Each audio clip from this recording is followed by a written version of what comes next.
Merci à vous, Selfie TV, de venir vers moi, de me donner la parole et ça fait vraiment plaisir, ça me touche. Hein, toi Julien, force à toi et à ton associé aussi, j'ai oublié son nom, mais en tout cas grosse force à lui aussi, quoi, tout simplement. On est toujours au cœur du terre-terre, la famille. Ok, je te remercie. Alors pour ceux qui ne te connaissent pas, peux-tu te présenter devant la caméra? Bon, tonton Marcel, un fondateur de l'ancien gros site de rap Ndaoud et comment ça s'appelle, dénicheur de talent.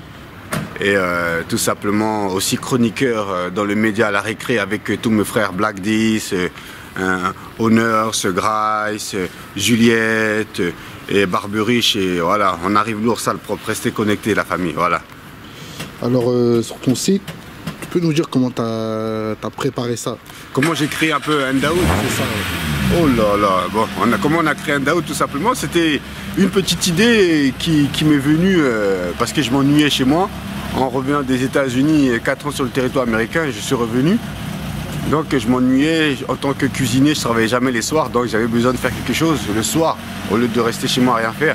Et j'ai des petits qui m'ont appelé, qui m'ont dit ouais, l'île Drayerasco, qui m'ont dit tonton Marcel, ouais tu connais un site de rap qui s'appelle Bouscapé? Je dis non, tout ça tout, je suis parti parce que moi comme j'habitais au States, je ne connaissais pas le Bouscapé. Donc je suis parti dessus, j'ai vu que Fif, il filmait des artistes.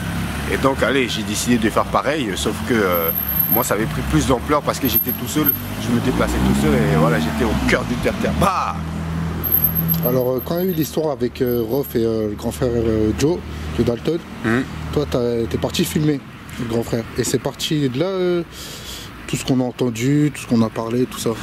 Non, en fait, c'est vrai que quand il y a eu une histoire entre Joe Dalton et Rof, déjà je les big up tous les deux, grosse force à eux franchement, parce que maintenant c'est de l'histoire ancienne, mais comme tu m'en poses, avec plaisir je vais répondre. C'est vraiment le déclic, cette histoire en fait, et l'interview de Joe qui a fait que Ndaoud a vraiment explosé sur le plan national au niveau, comment ça s'appelle, rap. Je suis parti voir Joe m'a donné l'exclusivité, j'ai mis juste un petit bout, justement un petit temps sur, à l'époque, une plateforme qui s'appelait Demolition. Voilà. Et ensuite, j'ai dit le reste sur Ndaoud et c'est comme ça ça commence à prendre l'ampleur, quoi. Ok, ça marche. Au bout d'un moment, tu filmais beaucoup avec Jean Gabin. Ouais. Jean Gabin. Ouais. Que penses-tu de la scène hip-hop aujourd'hui? Ben, la scène hip-hop, c'est vrai qu'avant, je filmais beaucoup Jean Gabin. Grosse force à Jean Gabin. Jean Gabin, c'est un chic type. Un gros bisou à lui. Et la scène hip-hop aujourd'hui, effectivement, on ne peut pas plaire à tout le monde. Et la scène hip-hop aujourd'hui, elle est très variée. Il y a des nouveaux, il y a des anciens. Et il y en a qui buzz, il y en a beaucoup qui achètent des vues. Donc voilà. Maintenant, le seul souci, avant, on te signait pour ton talent. Aujourd'hui, on te signe parce que tu fais des vues sur Internet, c'est vraiment dommage. Et on te signe pour ton buzz, et après on te rend ton contrat pour tes ventes. Donc, mais c'est dommage. Et sinon, ouais, le rap aujourd'hui, je ne veux pas dire qu'il est mieux avant, il n'est pas mieux, il est mieux aujourd'hui. Il se porte comme il soit dû se porter et le rap s'adapte à sa saison en fait. Voilà, c'est tout. Ok. Et ton site a permis beaucoup de rappeurs d'émerger. Ouais, c'est ça. Oui, mon site. Mais il faut dire qu'effectivement, parce qu'à l'époque où moi vraiment je sillonnais un peu le rap français, il y avait quasiment personne pour aller donner de la médiatisation à ces artistes-là. Donc effectivement, c'est vrai que j'ai donné pas mal de visibilité à pas mal d'artistes. Donc voilà, il y en a eu pas mal et je vais pas continuer à les citer parce que ça va faire du ouais, tonton, il est prétentieux, c'est bon. J'ai déjà cité ça dans différents médias tels que Synox DVD. Donc ouais, c'est bon, on n'est pas là pour tendre la main, on s'en bat la race maintenant. Voilà. Mais ça a permis à beaucoup d'artistes de voir le jour. Et ces artistes-là, on ne leur demande pas d'être reconnaissants, on s'en bat la race, on n'a pas besoin d'être reconnaissants. Tu vois ce que je veux dire? Voilà. Ok, ça marche. Et en ce moment, tu produis des jeunes? Bon, à ce moment, en fait, je ne vais pas dire que je produis des jeunes parce que je m'occupe des artistes. En fait, c'est des amis à moi qui les produisent et qui me font appel pour que je leur donne de la force. Sinon, moi, je ne suis pas dans la production. Quoi, voilà. Voilà.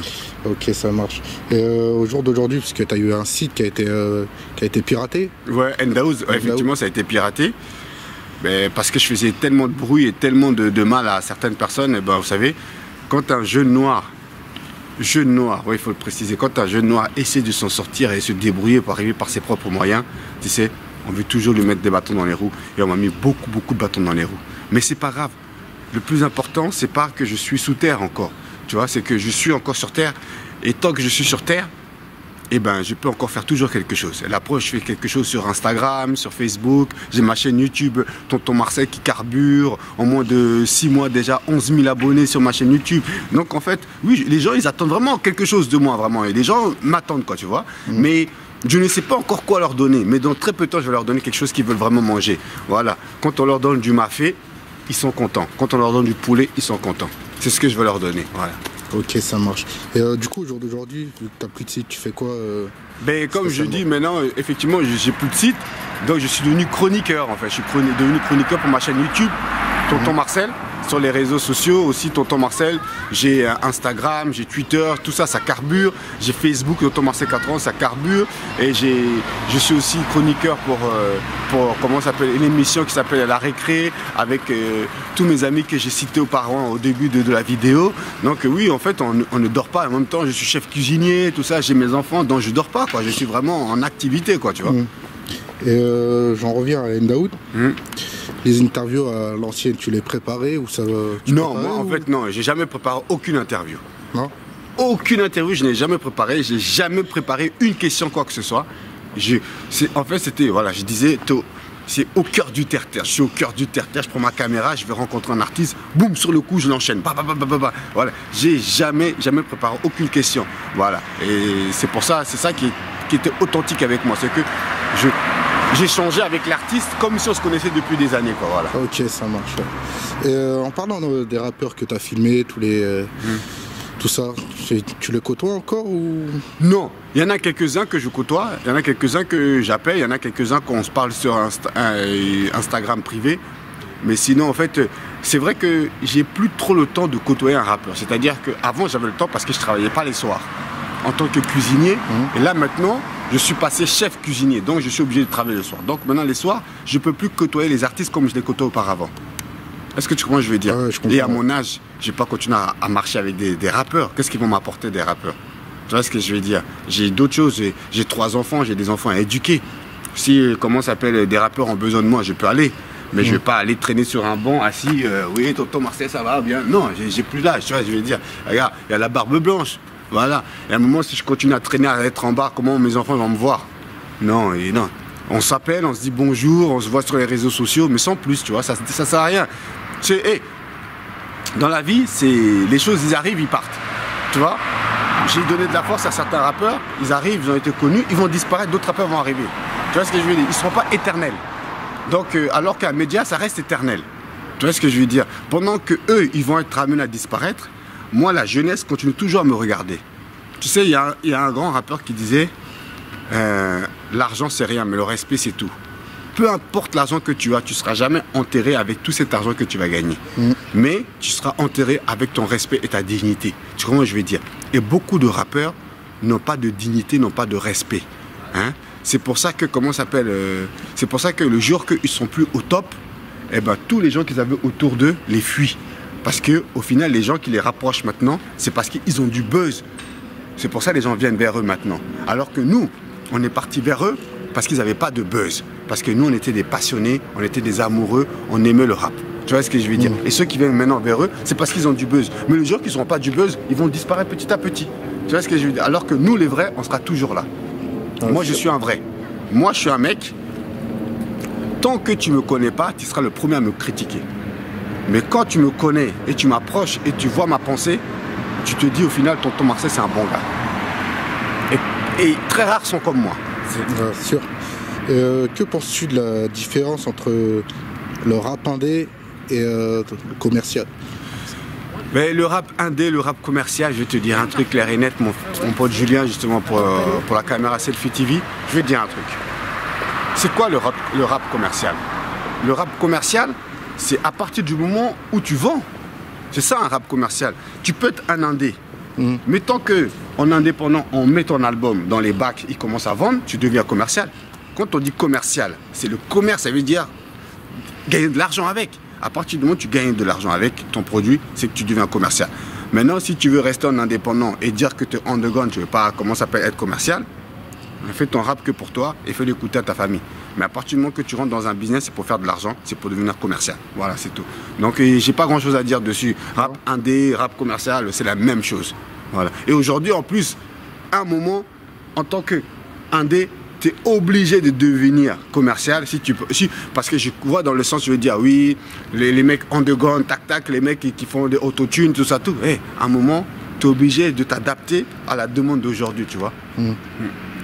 Parce qu'il y a quand même une différence, j'en revenais entre tout ce qui est indépendant et on va dire ceux qui sont signés en maison de disques. Ouais. Il y a une différence au niveau des textes et ça s'entend. Non, mais aujourd'hui, on laisse, même quand tu es signé en maison de disque, aujourd'hui, on vous laisse beaucoup la liberté aujourd'hui maintenant. Hein.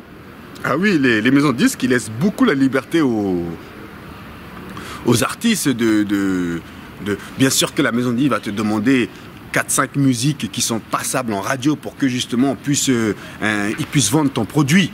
Mais ils te laissent clairement ta liberté. Regarde dans les textes aujourd'hui des rappeurs, il y a combien de gros mots dedans? Il y en a beaucoup. Beaucoup de gros mots. Donc la preuve que, comment ça s'appelle, on leur empêche pas de dire des gros mots. Tu vois ce que je veux dire? Et aujourd'hui, regarde les chansons. Aujourd'hui, les rappeurs, les instrus, les beatmakers. Les beatmakers s'adaptent aujourd'hui à la demande. Regarde, on voit les mecs comme les NASA, les mecs comme les Kebla. Regarde, c'est de l'afro-trap qu'ils font aujourd'hui. MHD, c'est de l'afro-trap, c'est des musiques qui peuvent s'écouter quasiment dans des boîtes. Aujourd'hui, c'est le rap qui s'écoute le plus aujourd'hui en France. Tu vois ce que je veux dire? Donc pourtant, dans les textes, il y a plein de gros mots, des mecs qui font des droits d'honneur, ils font des... Tu vois ce que je veux dire? Voilà, voilà. Tout est commercial aujourd'hui. Tu sais, ça dépend qu'est-ce que tu veux dire commercial. Tu peux dire des gros mots, mais si tu es tellement bien dit, avec une belle mélodie, ça va passer, même c'est la ménagère qui est comme au fond de la France. Tu vois ce que je veux dire? Bon, tonton Marcel, le mot de la fin? En tout cas, merci beaucoup à Selfie TV d'être venu vers moi. Et comme je réitère encore ma phrase, merci à Julien et merci à ton associé. Et, on vous fait des gros bisous et lâchez pas l'affaire. C'est en débutant comme vous. Il y a quelques années de cela que le média il est monté. Personne ne croyait en moi. Tous ceux, j'ai commencé à charbonner et mon média il a pété. Et donc vous aussi, lâchez pas l'affaire. N'écoutez jamais les gens qui vous disent « Ah, vous faites pas beaucoup de vues. Ah, ton site il est nanana ». N'écoute pas. Fais avec ton cœur et tu vas voir dans quelques années, c'est même là qui vont te critiquer, ceux qui vont venir te remercier. Tonton Marcel au cœur du terre. À bientôt la famille. Ciao. Bah, je rentre chez moi là.